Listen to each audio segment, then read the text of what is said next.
Hello and welcome. In today's video, I'm gonna show you how you can use the comment endpoint in ReddAPI, as you see in the previous video. You will find the link in the description below. It was about how to use the login endpoint. You can watch it from the link in the description. Now I'm going to show you how to use the comment endpoint.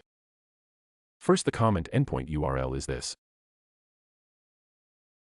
Now this endpoint take a payload contains user agent, proxy bearer, text, and post URL. First, let's go with the user agent. It is the user agent that you want to use for the proxy. It should be at the format HTTP or HTTPS EP port. Or if your proxy need an authentication, you can add the username, EP, and password as you see. If not, then you can just use HTTP or HTTPS EP port.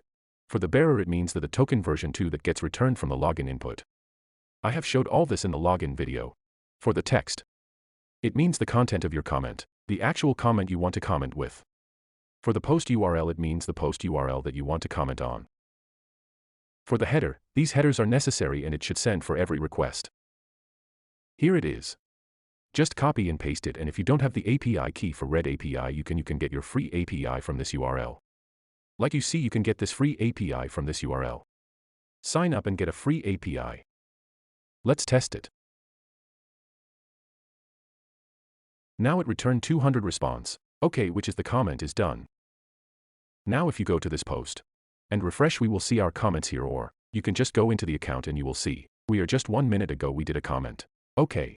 Thanks for watching this video. I really appreciate your comments and likes, and please subscribe if you find this content useful. See you in the next video.